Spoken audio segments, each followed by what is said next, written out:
बिस्मिल्लाहिर्रहमानिर्रहीम। अस्सलाम वालेकुम। Welcome to lecture number 33। आज का हमारा जो टॉपिक है वो है रिलेशंस एंड फंक्शंस। इनके बारे में हमने सीखना है कि ये क्या होती हैं। और 3.3 एक्सरसाइज का क्वेश्चन नंबर 1 और 2, दो ये क्वेश्चंस हैं आज के हमारे लेक्चर के अंदर शामिल होंगे, जो कि फंक्शंस और रिलेशन से रिलेटेड हैं। सबसे पहला जो क्वेश्चन है इसमें लिखा हुआ है कि फॉर ए, ये एक सेट दिया गया है जिसके अंदर 4 एलिमेंट्स हैं 1 2 3 and 4। Find the following relations in A, state the domain and range of each relation. अब इसमें तीन बातें की गई हैं। सबसे पहले तो रिलेशंस की बात की गई है, फिर उसके बाद डोमेन की बात की गई है, और तीसरे नंबर पे आया जी रेंज की बात। अब मैं वन बाई वन आपको तीनों चीज़ें बता देता हूँ। सबसे पहले रिलेशन बताता हूँ, और ये सेट आपको दिया गया, ये वाला सेट, ठीक है। अब सेट्स के अंदर वैसे जो आम एडिशन होती है और सब्ट्रैक्शन होती है, और जो मल्टीप्लिकेशन होती है और डिवीजन होती है। अब देखते हैं कि आम जो होते हैं एलिमेंट्स उनकी तरह हम उनसे डील नहीं करते, बल्कि यूनियन आ जाता है, इंटरसेक्शन आ जाता है, या फिर सब्ट्रैक्शन होती है, या फिर इनकी प्रोडक्ट होती है दो सेट्स की। इस प्रोडक्ट को कार्टेशियन प्रोडक्ट कहते हैं, ठीक है। जब रिलेशंस बनाने हों तो दो सेट्स को आपस में प्रोडक्ट करना है, जिसको कार्टेशियन प्रोडक्ट कहेंगे आप। और इसके बदले में आपको ऑर्डर पेयर्स मिलेंगे, जिनको ग्राफ के ऊपर भी आप बनाते हैं। अब देखें, जैसे ए क्रॉस ए है, तो ए सेट के एलिमेंट्स लिख लेता हूँ मैं, 1 2 3 4। ये ए सेट के एलिमेंट्स आ गए। फिर ये क्रॉस आ गया। क्रॉस के बाद फिर मैं एलिमेंट्स दोबारा लिखता हूँ ए के, 1 2 3 एंड 4। तो ये बन गया ए क्रॉस ए। इधर नाम आ गया लेफ्ट साइड पे, और राइट साइड पे कीमतें आ गई हैं उसकी, ठीक है। अब हमने करना क्या है, इसका जो आंसर बनेगा वो एक बड़ा सेट बनेगा, जिसके अंदर ऑर्डर पेयर्स होंगे, ऐसे ऑर्डर पेयर्स की फॉर्म में जवाब आएगा ऐसे। और ये कितने ऑर्डर पेयर्स बनेंगे? Number of elements of first set जो कि 4 है, ज़रब number of elements of second set, वो भी 4 है। तो टोटल कितने बनेंगे? 16। तो इसके सबसेट्स कितने बनेंगे? सॉरी, सबसेट्स नहीं, इसके जो ऑर्डर पेयर्स हैं वो कितने बनेंगे? वो 16 बनेंगे। कैसे बनेंगे? फर्स्ट एलिमेंट को आपने एक दफ़ा पकड़ना है, और वन बाई वन इस एलिमेंट के साथ, इसके साथ, इसके साथ, इसके साथ ऑर्डर पेयर करते जाना है। ऐसे 1 के साथ 1 आ गया, फिर 1 के साथ 2 आ गया, फिर 1 फिक्स है उसके साथ 3 आ गया, फिर 1 फिक्स है उसके साथ 4 आ गया।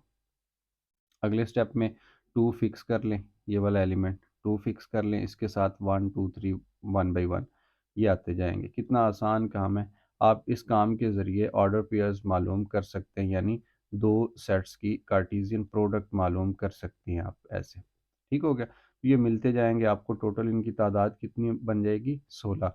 और मैं आपके सामने उनको लिख देता हूँ। ये देखें, 1 को फिक्स किया 1 2 3 4 के साथ, फिर 2 को फिक्स किया 1 2 3 4 के साथ, फिर 3 को फिक्स किया 1 2 3 4 के साथ, फिर 4 को फिक्स कर लिया 1 2 3 4। पहले जो सेट के एलिमेंट्स हैं उनको फिक्स करते जाना है, और बाद वाले को चेंज करते जाना है। तो ये आपके पास एक सेट बन जाएगा, जिसको आप कार्टेशियन प्रोडक्ट कहेंगे। अब कार्टेशियन प्रोडक्ट के इसके एलिमेंट्स कितने हैं? इसके एलिमेंट्स हैं जी 16। अब इसके सबसेट फिर कितने बन सकते हैं? तो पीछे हमने चैप्टर्स, इसी चैप्टर के अंदर एक बात पढ़ी हुई है कि 2 की पावर n सबसेट्स होती हैं। किसी भी सेट के अंदर अगर मालूम करना हो कि सबसेट्स कितने बनती हैं, तो फार्मूला है 2 की पावर n। n का मतलब ये है कि उस सेट के अंदर कितने एलिमेंट्स मौजूद हैं। अब 2 की पावर 16, ये तो बहुत ज़्यादा बन जाएंगे। मैं मिसाल आपको दे देता हूँ यहाँ पे। एक सेट बना के देखें, 1 1, ये सिंगल सिंगल आ जाएँगे पहले, फिर डबल डबल, फिर ट्रिपल ट्रिपल, फिर 4 4, फिर 5 5, फिर 6 6, और ये बहुत ज़्यादा हज़ारों में तादाद इसकी बन जाएगी। मैं रैंडम सी एक मिसाल देता हूँ। मैंने 1 1 पिक कर लिया, 2 2 पिक कर लिया, फिर 2 2 के बाद मैं 3 3 पिक कर लेता हूँ, ये वाली। 3 3 के बाद मैं 4 4 पिक कर लेता हूँ, 4 4। ठीक हो गया। तो इस तरह से आप बेशुमार, यानी कि इसके कई हज़ार सबसेट्स बन जाएँगे, depending upon number of elements which is 16। वो सारे जो सबसेट्स होंगे उनको रिलेशन कहा जाता है। पहला जो सबसेट होगा, ठीक है, उसको रिलेशन 1 कहेंगे, फिर इसके बाद रिलेशन 2 कहेंगे, अगले सबसेट को रिलेशन 3 कहेंगे, सो ऑन। ये चलते जाएँगे, चलते जाएँगे। जो नंबर बनेगा ना, 2 की पावर 16, ये हज़ारों में बनेगा। ठीक हो गया। ये रिलेशंस है, ठीक है। ये कितने रिलेशन बनेंगे? अब रिलेशन के अंदर फिर हमें जो क्वेश्चन दिया गया, हमें कंडीशन दे दी गई है। अब उन हम ज़्यादा डिटेल में जाए बगैर ना उन क्वेश्चंस को सॉल्व करते हैं। जैसे पार्ट नंबर 1 दिया गया, ये वाला पार्ट नंबर 1 की अगर मैं स्टेटमेंट लिखूँ यहाँ पे, तो लिखा हुआ है कि आपने ऑर्डर पेयर, ये एक्स वाई का मतलब ऑर्डर पेयर कैसा हो कि बाद वाला एलिमेंट पहले एलिमेंट के बराबर हो।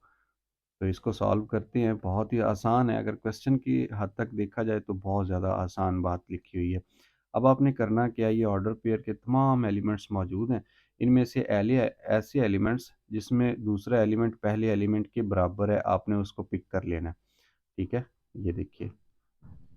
और मज़े की बात ये है कि बाई चांस थोड़ी देर पहले जो मैंने आपको एग्जांपल दी है रिलेशन की, ये वही बन रही है। आपने सेट बनाना है, सेट के अंदर ऑर्डर पेयर की फॉर्म में एलिमेंट्स लिखने हैं, 1 1, 2 2, फिर उसके बाद आ जाएगा 3 3, और फिर उसके बाद आ जाएगा 4 एंड 4। तो ये देखिए, ये पहला एलिमेंट दूसरे के बराबर है, पहला दूसरे के बराबर, पहला दूसरे के बराबर, पहला दूसरे के बराबर।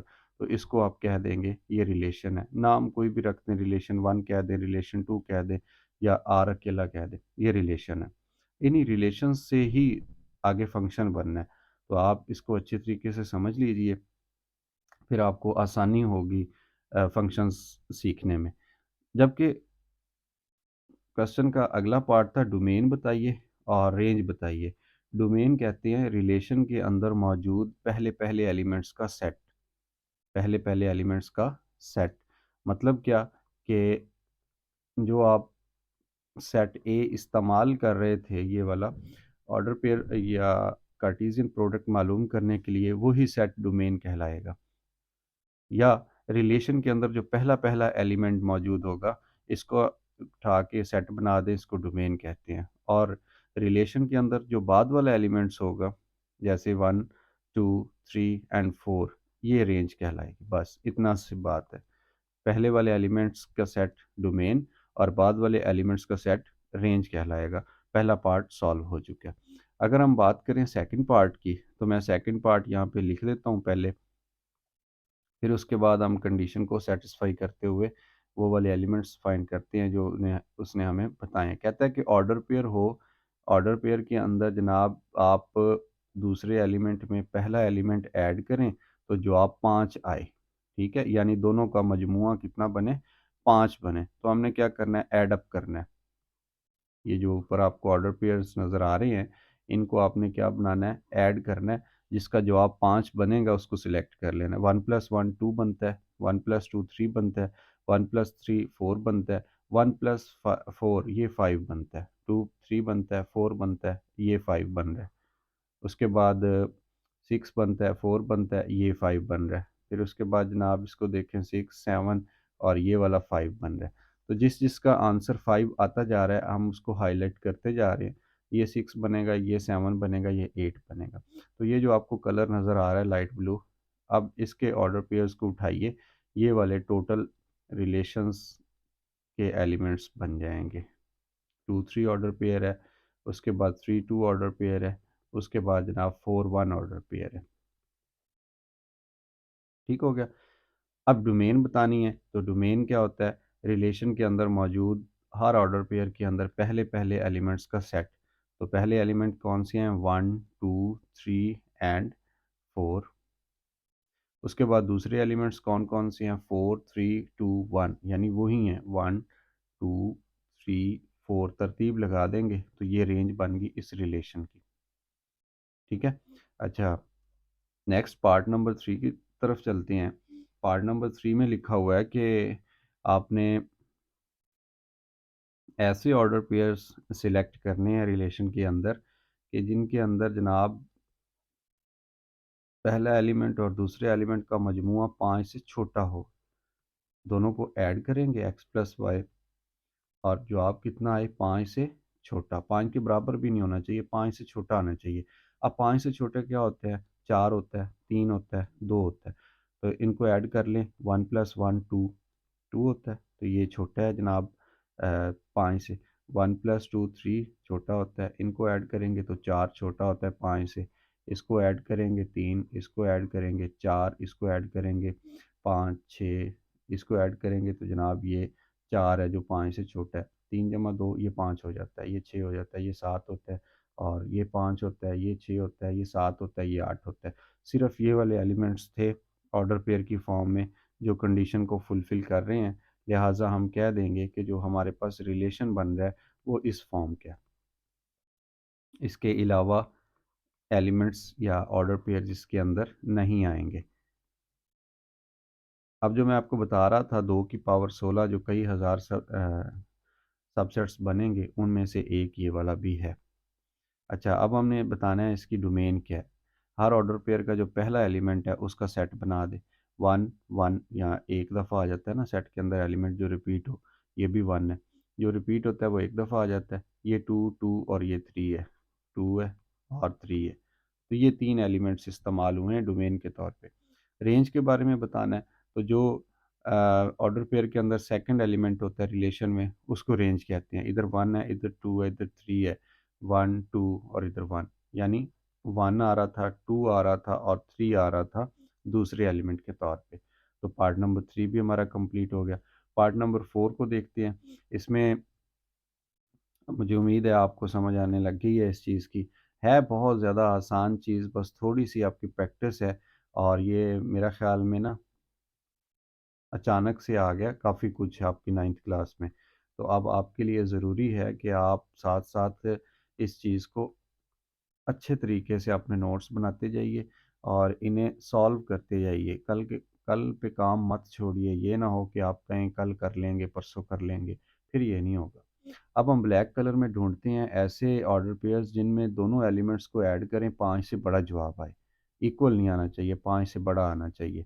तो ये 4 जमा 1 ये तो 5 है। ये जो पहले हाइलाइट हो चुके हैं ये तो छोटे हैं ना, इनको हम देखते ही नहीं हैं। ये रह गया था, इसको ऐड करेंगे 4 जमा 1 ये तो 5 के बराबर होता है, इसको छोड़ दें।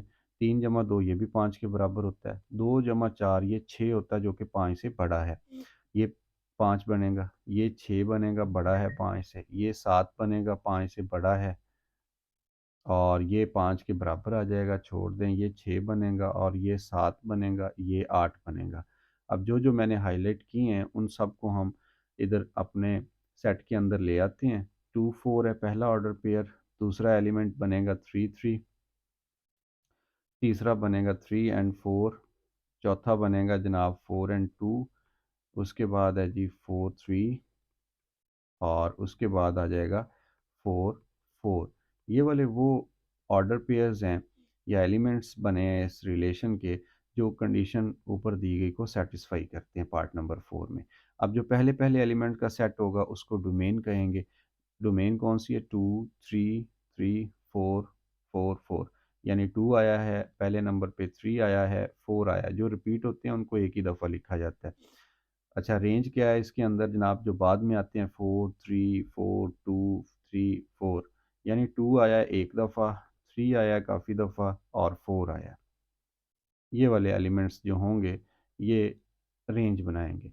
तो इसके साथ ही हमारा ये जो कॉन्सेप्ट था कि रिलेशन क्या होता है, कैसे मालूम करते हैं, डोमेन क्या होती है, रेंज क्या होती है, ये हमने मालूम कर लिया। और हमने तरीका ये सीखने के बाद अब इस चीज़ को अप्लाई करते हैं सेकंड क्वेश्चन के अंदर। सेकंड क्वेश्चन के अंदर ऑलरेडी मैंने ये सारा ऑर्डर पेयर यहाँ पे लिख दिए हैं, जितने भी ऑर्डर पेयर्स बनते थे जो 16 थे इस सेट के अकॉर्डिंग। अब मैं आपको फ़ंक्शन की टाइप बताता हूँ, लेकिन उससे पहले फ़ंक्शन बता दूँ क्या होता है। ये बड़ा अहम कॉन्सेप्ट है मैथमेटिक्स के अंदर, और ख़ास तौर पे जब आपने नेक्स्ट क्लासेस के अंदर पढ़ना है। अगर आपकी ये वाली बात क्लियर है तो फिर बहुत ज़्यादा ईज़ी होगा आपके लिए, अदरवाइज़ मुश्किल हो जाएगा। जैसे फ़ंक्शन है, तो वो जो पीछे रिलेशंस हमने पढ़े हैं, ये इस 4 रिलेशंस पढ़े हैं, 4 पार्ट्स पढ़े हैं। इन रिलेशंस के अंदर से या ऐसे ऑर्डर पेयर से मिलके जो बनता है सबसेट, अगर वो 2 कंडीशंस को सैटिस्फाई कर देगा तो उसका नाम हम रिलेशन से बदल के क्या रख देंगे? फ़ंक्शन रख देंगे। अब मैं बहुत ही मुख़्तसर तरीके में आपको बताऊँगा कि पहली कंडीशन कौन-सी है और दूसरी कौन-सी है। जो हम डोमेन निकालते हैं ना, डोमेन, वो पहला सेट सारे का सारा आना चाहिए बस। जैसा कि अब ये पार्ट देखें, ये 1 2 3 डोमेन के तौर पे आ रहा था, 4 मिस था, लिहाज़ा इससे बनने वाला जो रिलेशन है ये फ़ंक्शन कभी नहीं हो सकता। इसकी बात करें तो इसकी डोमेन में 2 3 4 आया, 1 मिस है, तो ये फ़ंक्शन नहीं हो सकता। पीछे चलते हैं, इससे पहले वाले जो पार्ट्स थे, पार्ट नंबर 1 एंड 2, इसके अंदर अगर देखेंगे पार्ट नंबर 1 में 1 2 3 डोमेन आ रही है, तो पहली कंडीशन सैटिस्फाई हो रही है डोमेन की, ठीक है? तो ये वाला जो रिलेशन है ये फ़ंक्शन बना रहा है। इसकी बात करें तो ये भी सेम ही है, वही डोमेन, वही रेंज, तो ये भी फ़ंक्शन बना रहा है। यानी पहले 2 पार्ट जो थे, रिलेशन भी थे और फ़ंक्शन भी थे, जबकि बाद वाले 2 पार्ट सिर्फ़ रिलेशन हैं, इनको हम फ़ंक्शन नहीं कह सकते। पहली कंडीशन क्या है फ़ंक्शन की, हमने अभी-अभी पढ़ी कि सारे के सारे डोमेन पूरा सेट इस्तेमाल होना चाहिए। मतलब ये जो ऊपर आपको नज़र आ रहा है, जैसे ये 1 2 3 है, तो ये सेट को इस ओवल शेप में लिखा हुआ है, तो ये पहली कंडीशन सैटिस्फाई कर रहा है। इसके अंदर ए, बी, सी तीनों इस्तेमाल हो रहे हैं, पहली कंडीशन सैटिस्फाई कर रहा है। 1 2 3 पहली कंडीशन सैटिस्फाई कर रहा है। एल, एम, एन पहली कंडीशन सैटिस्फाई कर रहा है। अगर इसके साथ पी होता यहाँ पे और वो इस्तेमाल ना हो रहा होता डोमेन के तौर पे, फिर ये रिलेशन तो होता लेकिन फंक्शन ना होता। तो पहली कंडीशन क्या है कि सारे का सारा सेट डोमेन के तौर पे इस्तेमाल होना चाहिए। कौन सा सेट? पहला सेट जिसको हम डोमेन कहते हैं, और वो ऑर्डर पेयर वो ए ही होता है। उसके बाद जो दूसरा है, दूसरा दूसरी कंडीशन है, वो ये है कि यूनीक, अब इसकी जो पेयरिंग है ना, यूनीक इमेज होना चाहिए। अब ये बात मैं अभी आपको समझा देता हूँ। यूनीक का मतलब ये है कि इस ए का सिर्फ़ एक ही दोस्त हो आगे, जैसे 1 है। इस बी का सिर्फ़ एक ही दोस्त हो आगे, जैसे 3 है। इस सी का आगे एक ही दोस्त हो। ये वाले जो है ना, इस इमेज को दोस्त कहते हैं। सेकंड सेट के जो एलिमेंट्स हैं, इनको इमेज कहते हैं। तो ए का एक ही इमेज हो, बी का एक ही इमेज हो, सी का एक ही इमेज हो, तो इसको, ये 2 कंडीशंस अगर सैटिस्फाई हो जाएँगी, तो फिर हम कहेंगे कि वो जो रिलेशन है अब वो सेट बन चुका है। जैसे ये 1 इसका सिर्फ़ एक इमेज है, 2 का सिर्फ़ एक इमेज है, 3 का सिर्फ़ एक इमेज है, तो ये फ़ंक्शन बना रहा है, ये फ़ंक्शन बना रहा है। ये देखें, एल का एक ही दोस्त है, एम का भी एक ही दोस्त है। गो के वो दोस्त सेम है, लेकिन इस एल के 2 दोस्त नहीं हैं, एम के 2 दोस्त नहीं हैं। इस पे कंडीशन आपने सिर्फ़ पहले सेट पे कंडीशन चेक करनी है। फिर उसके बाद देखिए, एन का सिर्फ़ एक इमेज है, एम का सिर्फ़ एक इमेज था, एल का सिर्फ़ एक इमेज था, ठीक है? और ये वाले तो फ़ंक्शन हैं तीनों, लेकिन ये वाला देखिए 1 2 3 है, जबकि 1 के आगे 2 इमेज आ रही हैं, 2 शाखा हो रहा है, तो ये तो फ़ंक्शन ही नहीं रहा। क्यों नहीं रहा? कि जो पहले सेट के एलिमेंट्स हैं, उनके 2 इमेज आ गए, जबकि हमने पढ़ा है कि यूनिक इमेज होना चाहिए। Unique image of a, elements of first set या एलिमेंट्स ऑफ सेट ए, ये 2 कंडीशंस जनाब। अभी हम इन कंडीशंस को चेक करते हैं और फिर उसके बाद टाइप्स पढ़ते हैं। पहले क्वेश्चन की स्टेटमेंट देख लेते हैं। Which of the following diagram represent function and which of the following type. सबसे पहले तो हमने ये बताना है कि ये फंक्शन है, ये तो नहीं था, ये फंक्शन था। क्यों? कि ए बी सी तीनों इस्तेमाल भी हो रहे हैं, पहली कंडीशन, और फिर उनका आगे एक एक इमेज है, तो दोनों कंडीशन सेटिस्फाई कर रहा है, लिहाजा फंक्शन है। इसका 1 2 3 तीनों इस्तेमाल हो रहे हैं और उनका एक एक ही इमेज है, लिहाजा ये फंक्शन है। ये एल एम एन तीनों इस्तेमाल हो रहे हैं और इसका भी एक इमेज, इसका भी एक इमेज, इसका भी एक इमेज, तीनों का एक एक इमेज था, तो ये फंक्शन है। अब उसके बाद हम पढ़ते हैं कि किस टाइप का फंक्शन है, तो उसके लिए मैं आपको इन शॉर्ट इसकी कुछ टाइप्स बता देता हूँ फंक्शन की। सबसे पहली जो फंक्शन की टाइप होती है उसको कहते हैं इनटू फंक्शन। Into function. अब सेट को लिखने के तरीके होते हैं। ये सेट को आप वेन डायग्राम कह लें, या सेट को ना ऐसे ओवल शेप में डायग्राम बना के दिखा दिया गया आपको समझाने की खातिर। इनटू फंक्शन ऐसा होता है जिसमें जो रेंज होती है, ये सबसेट होता है किसका? सेट बी का, यानी बाद वाले सेट का। अगर इसको हम ए का नाम दें, इसको बी दें, सबसेट हो, और कौन सा सबसेट हो? प्रॉपर सबसेट हो। यानी कि इसके अंदर कोई एक एलिमेंट अगर एक्स्ट्रा होता, A B C D E, इसके सारे इस्तेमाल होने चाहिए थे। इसका अगर कोई बच भी जाता है तो कोई बात नहीं। अब ये जो सेट है, इसके एलिमेंट्स ज़्यादा हैं, इसके एलिमेंट्स तो सारे इस्तेमाल होने हैं। तो हमने कहा कि ये जो इमेज के तौर पे ये आ रहा है, ये आ रहा है, ये आ रहा है, ये आ रहा है, इसको रेंज भी तो कहते हैं ना।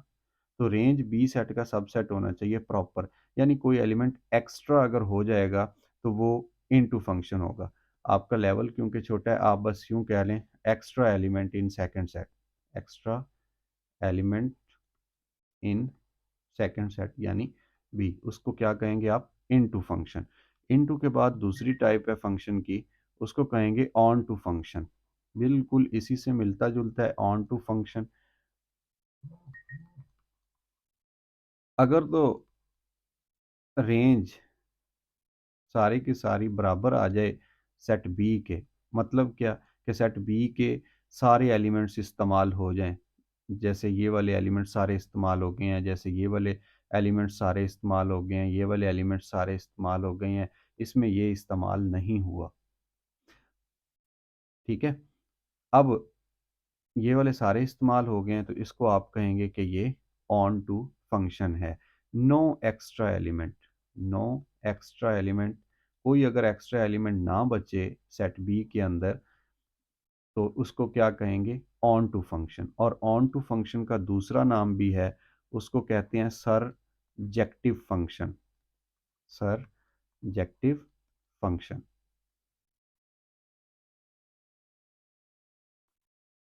ठीक है। अब एक ही और रह गई है टाइप, वो मैं आपको इधर ही बता देता हूँ जो ज़रूरी है हमारे लेक्चर के लिए, और उसको कहते हैं one one, one one function. अब वन वन जैसे नाम से जाहिर है कि एक एलिमेंट, ये तो फंक्शन था ही नहीं ना, इसका तो हम जिक्र ही नहीं करते, इसका बात करते हैं। ये एक एलिमेंट है, देखिए, इसका एक इमेज है। ठीक है। यानी हर एलिमेंट का एक यूनिक इमेज हो, वन वन हो। जैसे बी का एक है दोस्त, सी का एक है। इधर से देखें तो भी एक एक आपको नज़र आ रहा है, इसका एक है, इसका एक है, इसका एक है, यानी दोनों साइड से एक एक दोस्त हो, तो उसको कहते हैं वन वन फंक्शन। लिहाजा ये वन वन फंक्शन है, वन वन फंक्शन है, ये वन वन फंक्शन है। ये वन वन नहीं है, क्यों नहीं है? क्योंकि इसके अंदर ये जो एक्स है वो एल का भी दोस्त था, एम का भी दोस्त था।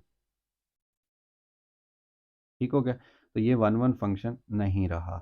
उसके बाद एक होता है वर्ड बाईजेक्टिव। अब बाईजेक्टिव क्या होता है? बाई का मतलब होता है दो, बाईजेक्टिव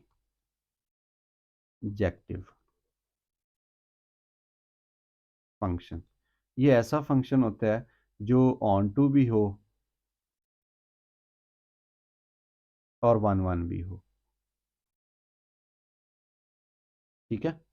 ऑन टू का दूसरा नाम याद रखिएगा सरजेक्टिव फंक्शन, ये एमसीक्यूज बन सकता है। तो अब हम ये सारी अपनी थ्योरी अप्लाई करते हैं यहाँ पे।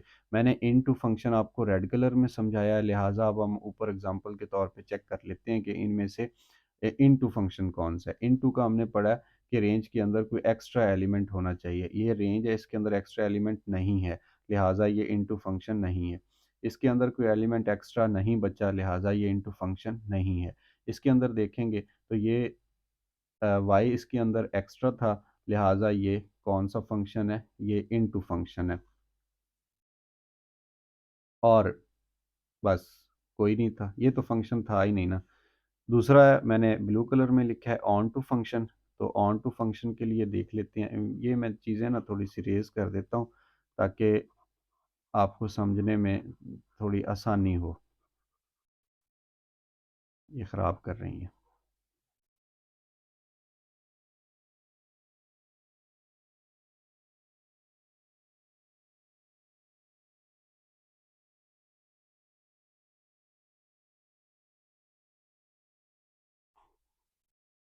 ये पहले सेट का नाम ए है, दूसरे सेट का नाम बी है। सिमिलरली पहले सेट का नाम ए है, दूसरे सेट का नाम बी है। पहले सेट का नाम ए है, दूसरे सेट का नाम बी है। इनटू हमने पढ़ लिया। इनटू के बाद ऑन टू की बारी है। ऑन टू में हमने पढ़ा कि no extra element in B, B के अंदर कोई एलिमेंट एक्स्ट्रा ना हो, यानी ए इधर 1 3 5 तीनों तीन थे, तीनों ही यूज़ हो चुके हैं, कोई एक्स्ट्रा एलिमेंट नहीं है, लिहाजा इसको हम क्या कह देंगे कि ये सरजेक्टिव है, या इसको ऑन टू का नाम दे दें। इसके अंदर कोई एलिमेंट एक्स्ट्रा नहीं है तो इसको ऑन टू का नाम दे दें। अब ये इन टू जो ऑन टू है, ये दोनों एक दूसरे के मुखालिफ होते हैं। जो इन टू होगा वो कभी भी ऑन टू नहीं होता, और जो ऑन टू होगा वो कभी भी इन टू फंक्शन नहीं होगा। इसके बाद सब्जेक्टिव हो गया, ये ऑन टू को सब्जेक्टिव भी कहते हैं। वन वन देख लेते हैं कौन सा, ये वाला कलर इस्तेमाल किया वन वन के लिए, तो मैं दोबारा आपको बता देता हूँ कि ये फंक्शन कौन सा है। इसके अंदर वन, इधर से देखें फिर भी एक एक दोस्त है, उधर से देखें फिर भी एक एक है, तो ये वन वन हो गया। इसको देखेंगे तो ये भी वन वन है, और इसको देखेंगे तो ये वन वन नहीं है। बेशक फंक्शन है, लेकिन ये वन वन फंक्शन नहीं है, ये सिर्फ इन टू है। अच्छा जी, फिर उसके बाद बाइजेक्टिव है, जो कि दोनों को मिला के one one and onto को मिला के लिखा गया, उसको हम कहेंगे बाइजेक्टिव फंक्शन। और अब देखते हैं कि one one and onto कौन सा था ऊपर वाली जो शक्लें थी उनके अंदर। अब ये देखिए, ये one one and onto था, तो ये मिल के क्या बन गया, सरजेक्टिव। ये one one and onto था, मिल के क्या बन गया, सरजेक्टिव फंक्शन। और सॉरी, सरजेक्टिव कह रहा हूँ, बाइजेक्टिव, यार क्या हो गया मुझे।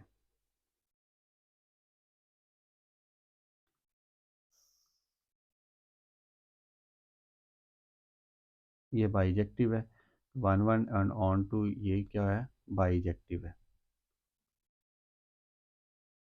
ठीक हो गया। तो ये वाला जनाब आज का हमारा लेक्चर था, जिसके अंदर हमने देखा कि रिलेशंस कैसे बनते हैं, एक सेट से ऑर्डर पेयर कैसे बनते हैं, फिर उसके सबसेट्स कितने हो सकते हैं, उन सबसेट्स में से वो तमाम ही रिलेशंस तो कहलाएंगे, लेकिन वो वाले रिलेशंस जो दो प्रॉपर्टीज़ को सेटिस्फाई करेंगे मखसूस को, उसको हम क्या कह देंगे कि वो फंक्शन है। अब वो फंक्शन कैसा था, दो कंडीशंस को कैसे सेटिस्फाई किया, उसकी टाइप्स कितनी थी, ये सारा हम इस स्लाइड के ऊपर पढ़ चुके हैं। आपने बस ये जो फंक्शन की डेफिनेशन मैंने लिख दी है ना, आपने ये याद रखना है, और ये भी याद रखिएगा कि फंक्शन को इन शॉर्ट यूँ भी लिखा जा सकता है, a function f is a function from A to B. अब ए इसके अंदर क्या होगा, ए इसके अंदर डोमेन होगा, और बी के वो वाले एलिमेंट्स जो मैप हो रहे होंगे, यानी ये वाले जो यूज़ हो रहे होंगे, उनको हम इमेज कहेंगे। ठीक हो गया, और उन्हीं को ही रेंज कहेंगे। इसको डोमेन कहेंगे, और इसको को डोमेन का नाम देते हैं आम में। लेकिन उसके अंदर से जो जो एलिमेंट्स इस्तेमाल हो जाएंगे, जैसे एक्स और जेड इस्तेमाल हो गए, अब एक्स जेड का एक सेट बना दें, तो अब ये वाला सेट रेंज कहलाएगा, पूरा सेट रेंज नहीं कहलाएगा। पूरे सेट को हम रेंज नहीं कह सकते, हाँ पूरे सेट का नाम होगा को डोमेन। ये डोमेन, ये वाला को डोमेन। को डोमेन के सारे एलिमेंट्स इस्तेमाल हो भी सकते हैं, और सारे एलिमेंट इस्तेमाल नहीं भी हो सकते। अगर सारे इस्तेमाल होंगे तो फिर आप इस कोड डोमेन को रेंज का नाम दे सकते हैं, अदरवाइज इसका नाम कोड डोमेन है, और इसके वो वाले एलिमेंट्स जो इस्तेमाल हो रहे हैं उनको आप उनके सेट को रेंज कहेंगे। तो ये बहुत लेंथी टॉपिक है, बहुत डिटेल वाला। जितना आप इसको समराइज़ करेंगे, तो यही इसकी शक्ल बनेगी, आपके सामने मौजूद है। कोई भी प्रॉब्लम हो तो आप मेरे साथ कांटेक्ट कीजिए, कमेंट सेक्शन में मुझसे पूछिए। अपना बहुत सारा ख्याल रखिए। अल्लाह हाफ़िज़।